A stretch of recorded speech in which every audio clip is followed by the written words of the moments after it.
Good morning. I hauled a load of corn this morning. My brother hauled that load. He's got to go take that load in. Right now I am putting new teeth on the ripper. And I'll tell her something. She's only a 5-shank, but we run her as far as she'll go.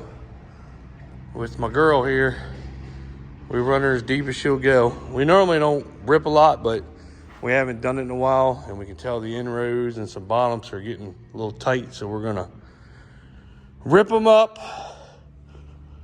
We'd like to have a 7-shank, but we got a 5-shank right now. We'd like to keep this 5-shank for these tractors and put a 7-shank behind the old big bender that we got, but won't work. I had a bearing bed on this, I noticed when I hooked her up, so I fixed that. You can see all the little bearings everywhere. So my buddy Greg Jester and Scott down at Hoover's hooked me up. Scott Silk delivered them yesterday, so I got to give a shout out to them. I saved us a trip. So did that, and yeah, I'm gonna get this done, which I'm almost done. It is Saturday, pretty much almost done with it, but I'm gonna get this done because I think Pop's gonna run her, even though I don't like anybody in my seat. And he's gonna run her while we're cutting. He's gonna run the old panty dropper. He's gonna run the old panty dropper tractor. So he's gonna run her probably while my brother and me are harvesting corn and give him something to do. And yeah, they're setting the trucks down there now. He's got to come up here and get this one taken into Tyson. Then I got to blow the combine off. I parked her there yesterday. I'm gonna blow her off this morning, hit a couple grease fittings, and get rolling again. I got the bill from redoing that whole header. She's an 8-row head, and it was $14,000 to redo that whole header like brand new. We redid everything. I mean, there ain't nothing on there other than the plastic shielding, the framing, the auger. Everything that's mechanically that moves is brand new. So for $14,000, it's pretty much a brand new head. You can't go buy a new head for $14,000. So I think it worked out pretty good. I mean, we replaced everything on that header. So I don't know if that sounds good or not, but try to go buy a new head for $14,000. You can't do it. What are they, $150 for a new one, and probably $60, $70 for a used one that you're going to turn around and rebuild anyway. So eventually we'd like to get, once she wears out, we would like to get a new head, a newer style head.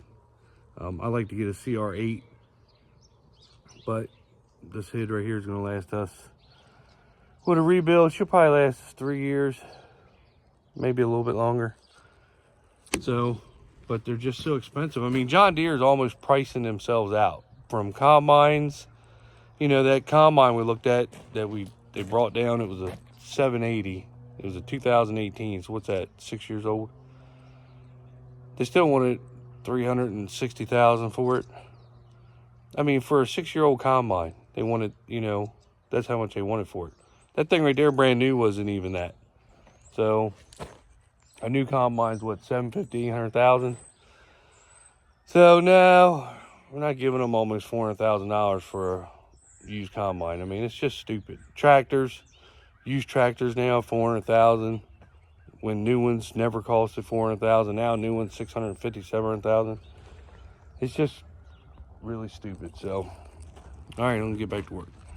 All right, well, I got the combine blown off, everything done to it, adjusted some chains on her.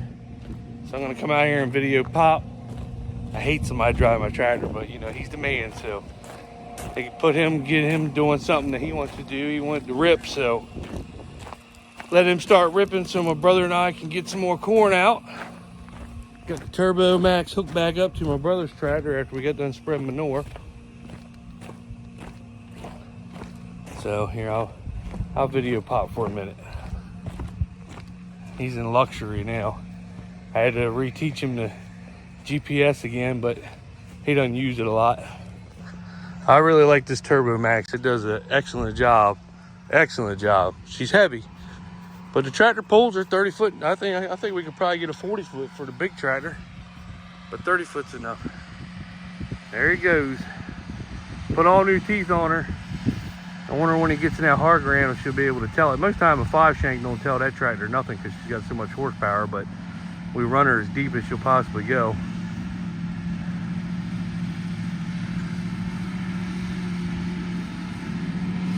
We want to get a folding 7 shank, but it's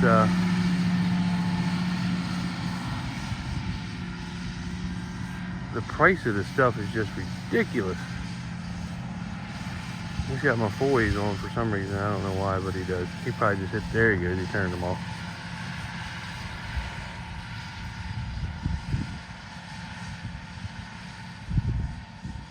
He'll get her. Got to work with what we got. 5 shanks what we got. I've had her in some real hard ground, pull that tractor to a crawl. When you get to where it's real hard clay, I mean, she'll pull her down.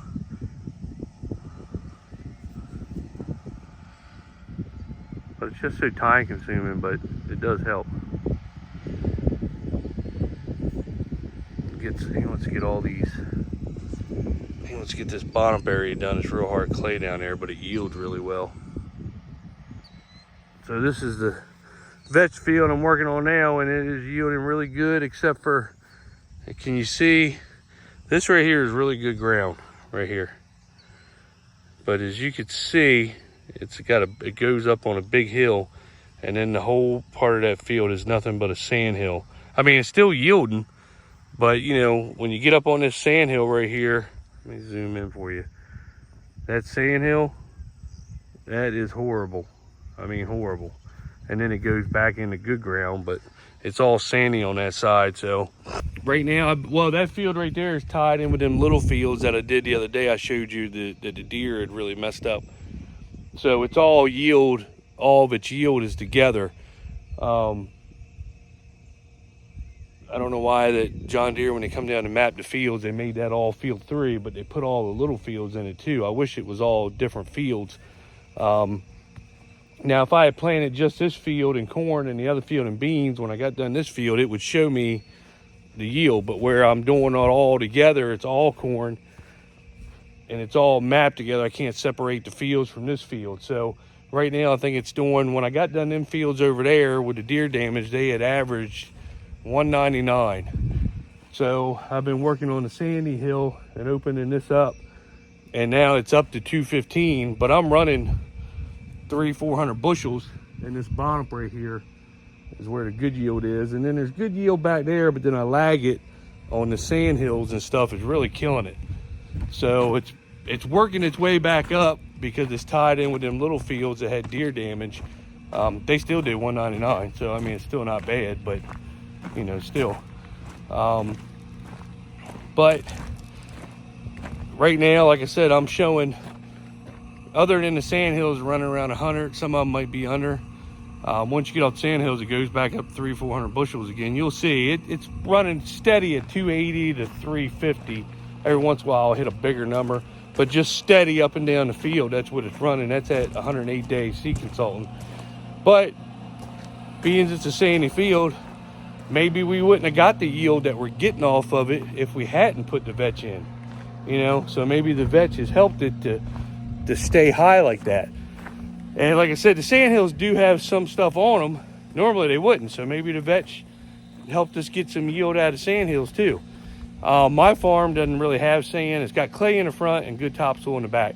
There's one little hill on the left side of the farm, but it's not a yield lagger.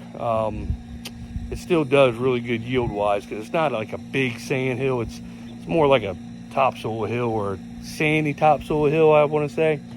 So I feel like the true test of the vetch is going to be over there on better ground. But like I said, on this ground, half the field's good, half the field's bad. It's still doing really good. And who would have said we would have got the yield we're getting now if it wasn't for the vetch? So, but you'll see, I'm going to finish that field today. I'm putting fuel in the combine, and What am I gonna do? Oh, I'm gonna run home. I'm gonna grab some lunch and stuff real quick. Get my big cup of tea filled back up, and then be rolling with her. So you'll see in a little bit. This is what a sandhill looks like. It goes from 240, 258 to, you'll see it. Look at it. This ain't nothing but dead sand. Now we did plant this later than I wanted to. Well, I think it would have done better, but you'll see. This is what I'm talking about when I say sandhill. Drops.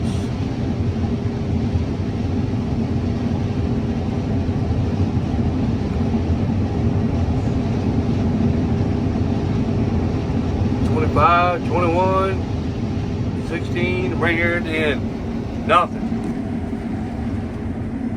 That is what a sandhill looks like here. And I'm on top of it right now. As you can see, it's good corn, and then right here in this spot, it's horrible. It's not even worth cutting, but cut. Look at that, nothing. That's a sandhill. You can see the hill right here. Nothing here. Now irrigation will fix this. You just got to get it irrigated. I'm off anyway. GP, the auto track was trying to get me straight.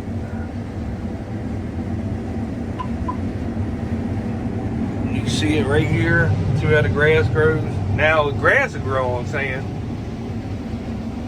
Now it'll pick up.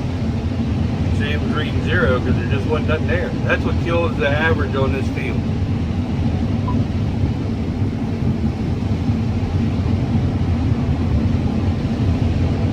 And then it goes right back up to 200. As you get off the sand, it'll steady pick up.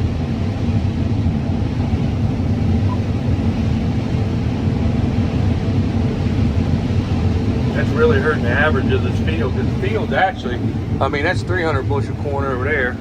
This is probably like 220, 250, 214, 211, 242, and we're right on top of it. It's sand, it's just not as sandy.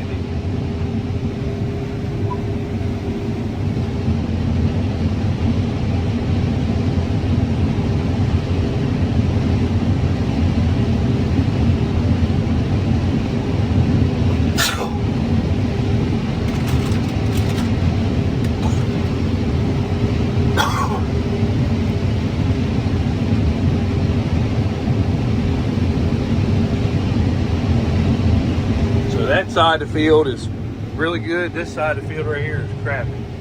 I mean, I say crappy, it's still doing 264. It gets better when you get towards the back. 249, 281. But that's how a sandhill kills your overall average. You can be cutting 300 bushel corn and go down to 0 on a sandhill.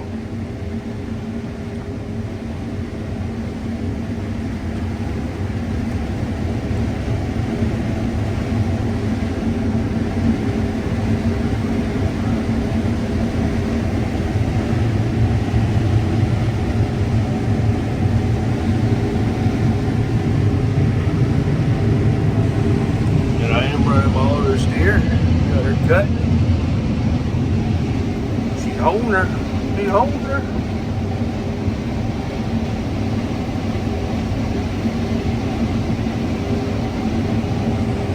So that just shows you that's the bad spot on the field. It's not very big, but you wouldn't believe that little spot. I think this is a 50-acre field. How it would kill your average on a 50-acre field. Even though it's minimal, it's maybe a half an acre. It really will hurt your yield. Of course, that is, I think, let's see, at all the corn we have left, I think that is the last sandhill. So everything else should be on the up from here on out. So that's a good thing. But as you can see it. Where's my finger at? It's somewhere up there. Horrible. I'll show you the drop off. See, there's a ridge that runs right through here. It's not bad here, but it gets worse right up there, and then it drops off back to good ground. But this one ridge right in this area just kills you. Kills you. Because you'll be coming over this ridge, you'll drop right down to the trucks. Now I know they got hills out west, but they got topsoil hills. We got sand hills. There she is right there. It's just that spot right there. Just kills you. Somebody started GoFundMe for a grain cart because I am so sick of driving all the way up here to unload. I don't know why we don't have one. We could hook it up to my tractor. It'd be perfect. I see where Larson's get sponsored by Underfur for Brent or something. And they just got a brand new 2596 black one delivered to them. They get to use. And Brian's farming videos, he gets to use one all year. I guess you got to be on the big time for YouTube to get stuff like that. They won't give it to us little guys. I don't know. But we really need a grain cart. I want one bad.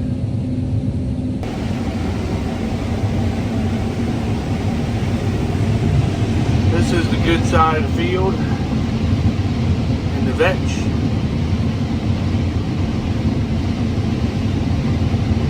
So it's doing alright. Like I said, this is a sandy field. I don't even know if it would have did this good without it.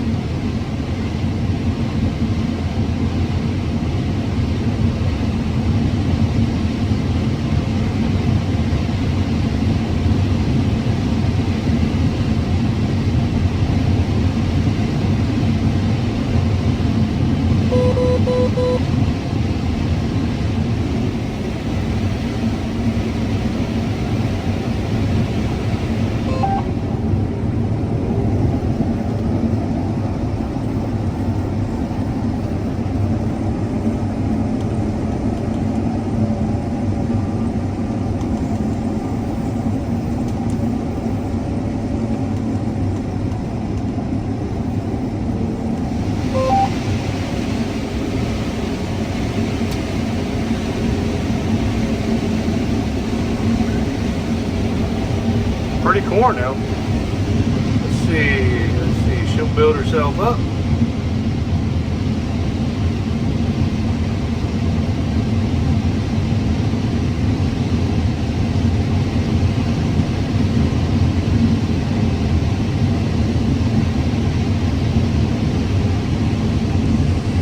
I'll show you one whole pass.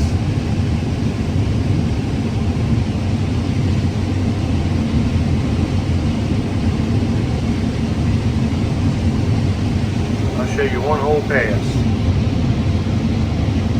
That way you don't think I'm just showing you the good and the bad. Or that way you don't think I'm just showing you the good spots. This is one whole pass.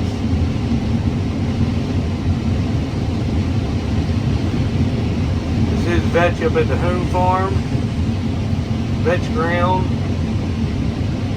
And if you look real quick between the rows, the floor is real clean. I mean, real clean. That definitely kept weed pressure and everything else down. If it wasn't for that damn sand hill, this field would actually do really good. Oh, do you think we can make it to the end? Let's hope so. I don't know, but she's gonna go. I told you I'd show you a pass. Let's hope it don't run over. I got a little bit of room. Sometimes it's better to go than stop because these combines ain't very smooth with you. Field's averaging 217 right now.